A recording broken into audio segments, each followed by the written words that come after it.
What's happening, everybody? This is Trey here. I'm joined again by my dad, Sean, and we are up to another great edition of Reactions to the Classics. This time going to be looking at Johnny Cash's Live at Folsom Prison record. Like most of the times when we review these, this is the first time we've ever heard this record, and I haven't ever really heard Johnny myself much besides his most famous songs. And if this is your first time stopping by Reactions to the Classics, we really appreciate it. Here at the channel, we take a look back at some of the most classic records of all time and do a detailed track-by-track review of them.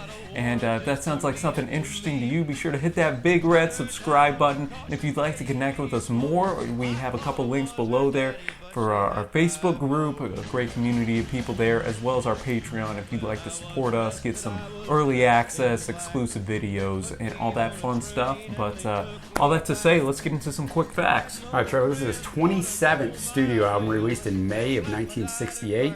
This thing is number 88 on the Rolling Stones top 500 albums of all time. It's interesting this thing was very successful because back in that day, the record company was only invested in pop stars. But this album still got over very well. It was number 1 on the country charts, but it was also top 15 on the rock album charts. After his 1955 hit Folsom Prison Blues, Johnny had always wanted to do a prison album, but was always getting resistance from Columbia Records, his record company. But there were some changes made in 1967. A guy named Bob Johnston takes over. Bob didn't mind bucking the system a little bit at Columbia, so it gave Johnny the opportunity to make this album. Johnny had some drug problems. They're well documented. He fought them over his lifetime. But at this point, he had went to rehab. He was ready to revitalize his career. And he performs 2 shows on January 13, 1968 at Folsom Prison.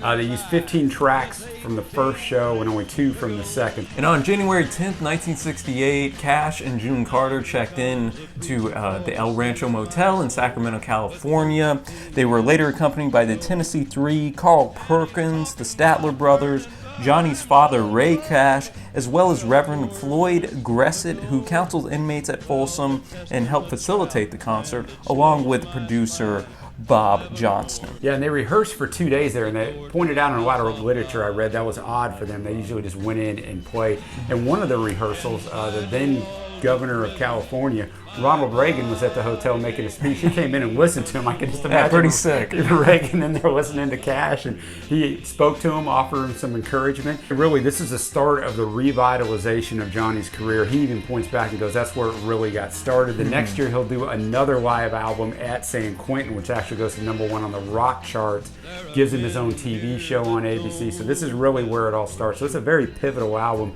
not only in country music, but also for Johnny. But we opened this record off with the signature Cash song, Folsom Prison Blues. This thing was actually written by Johnny all the way back in '53, first recorded in '55, and was included on his debut record. And it combines 2 different types of folk songs, the prison song and the train song, which would be staples throughout the rest of his career. And Trey, there's a line in there, and I'll get to it again in a minute, but I shot a man in Reno just to watch him die. And after that, you hear the prisoners cheering. And I was a little disappointed to learn that afterwards, when I was doing a lot of research on this, that actually didn't happen. They didn't cheer. He said the line, they didn't cheer because they feared cheering anything that the guards may see as like against them or anything encouraging crime. So those cheers were added post-production. The song is just about the guys behind the prison walls. He's hearing the train go by every day and imagine what it's like to be on it. So you can imagine, you can put yourself right there in it. Oh yeah, the imagery and the word choice by Cash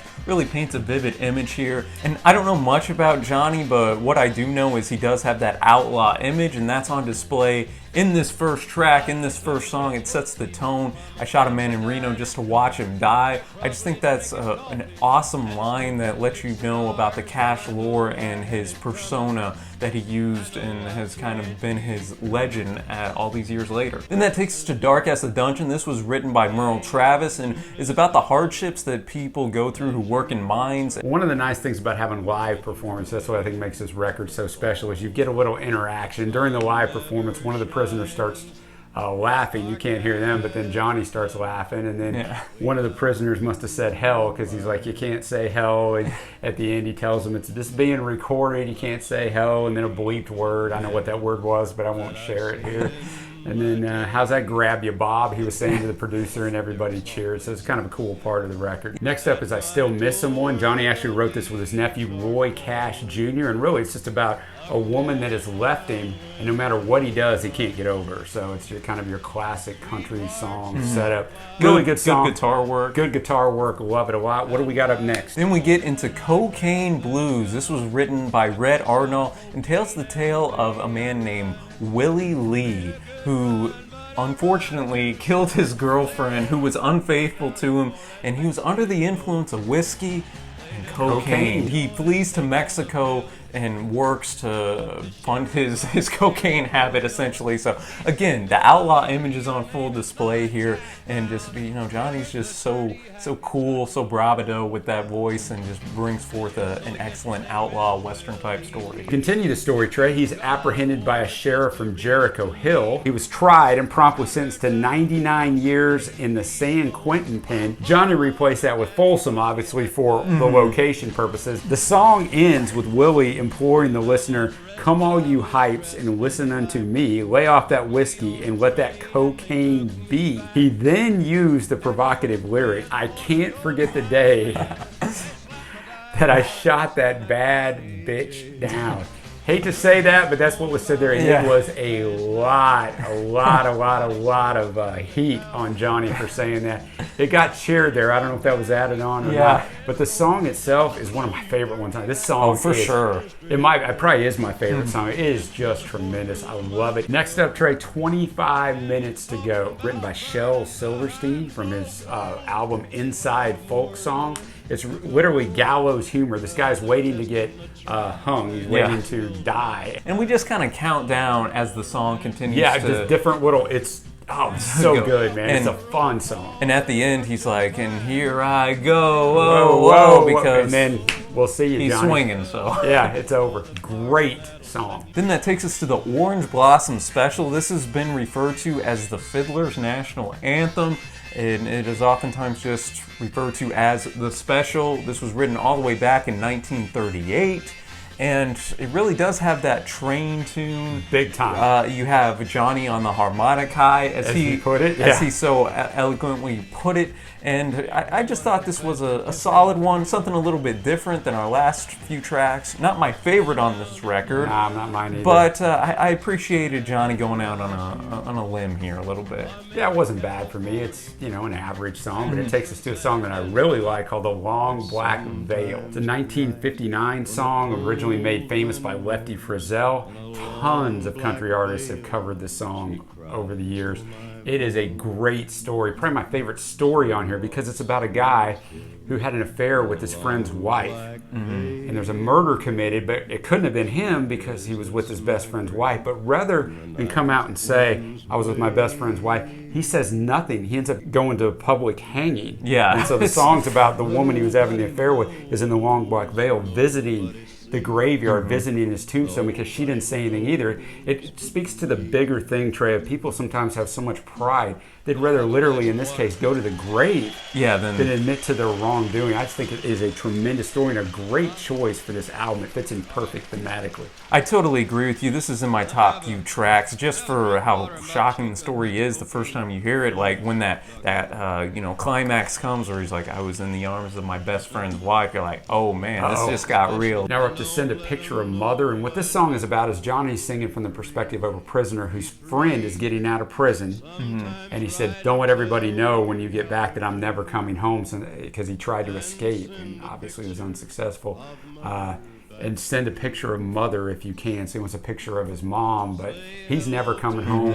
I think it's a good song. I think the story of it's really good. Yeah, and he kind of goes down and breaks down, like, tell my father this person this, and I just thought it puts you in that mindset of, wow, if I really was a prisoner, or even not a prisoner, but if I never saw my family or friends again, what would I want to tell them? So yeah, and I think that's a good thing you said there, the perspective of, in these songs, Johnny does a very good job of having you transport yourself into his point of view that he's singing from. You do feel like you're that person. Next up is The Wall. One of Johnny's friends in prison keeps staring at the wall. Find out he's in there because he committed a crime for his fiance. He is talking about trying to climb over the wall of the prison to Johnny. The warden's walking by, overhears him, says, don't try to climb over that wall, son. Well, he does, and one of the last lines in the song, it's so haunting, that Johnny knows that it wasn't escape, rather it was a suicide, so the guy just wanted it to be over. Yeah, just like The Long Black Veil, we have another twist at the very end of the song that then makes you kind of want to go back and listen to the song again. No, that's exactly from right. the new perspective. So I like how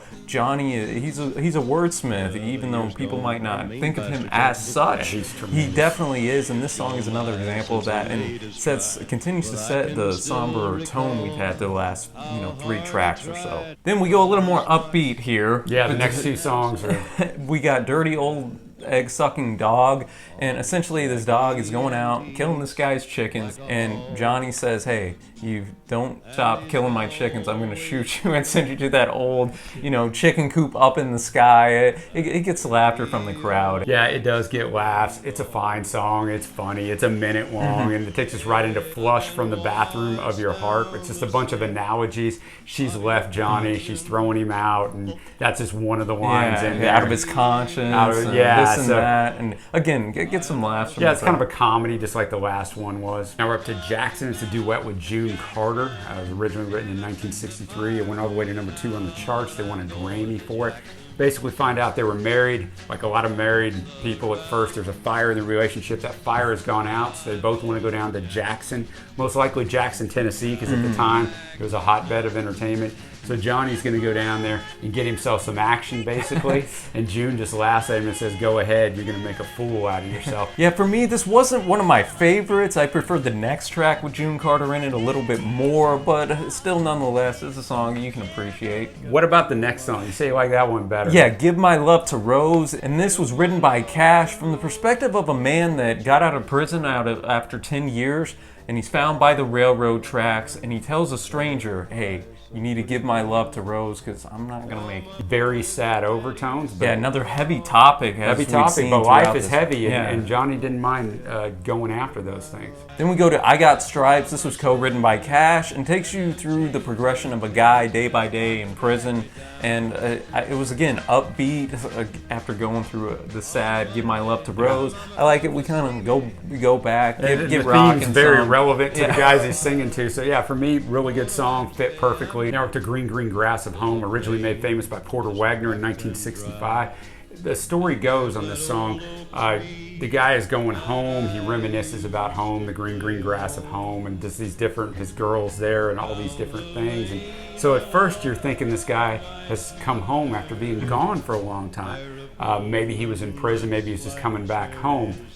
But then you figure out it's just a dream. He actually is in prison, most likely on death row. Yeah, and the only way he's going to be coming home is in a body bag underneath that shade of the tree in the green, green grass at home. So again, we get a twist here. We get a darker tone to what the title and your initial thoughts might have been. And we end this record with Greystone Chapel, written by Glenn Shirley, an inmate at Folsom, and it's on a redemption is the theme throughout this song, because it's about how God can find you even at Folsom in the chapel, because those doors aren't locked. And I think it's fitting that we end the record with a song about redemption, making something better of yourself, finding God after you've made all these mistakes and turning your life around.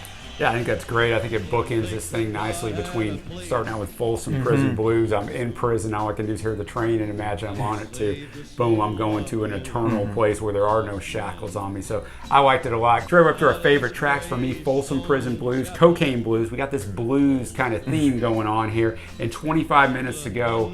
Excellent tracks. Several of these other ones I liked a lot as well. Yeah, I'd go with the Greystone Chapel, the ending track here, as well as the Long Black Veil. Yes. I just thought that those twists there were pretty neat. And that'll take us right into the overall score of the record. What do you got on this thing, Sean? This thing is excellent. I think Johnny sounds great. I think he interacts with the crowd tremendously. I think there's a great mixing to let us kind of get that vision inside there. And all the songs really do fit together. Even though he didn't write a ton of them, he picked the right songs thematically.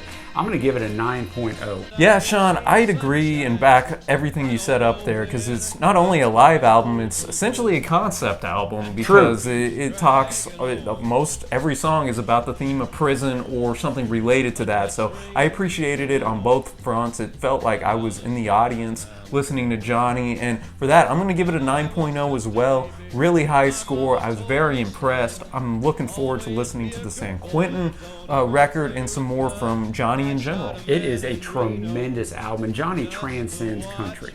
So whether you're a country fan or whether you're not, Johnny is just a musician, man. Yeah. And that's the biggest compliment I could pay to somebody.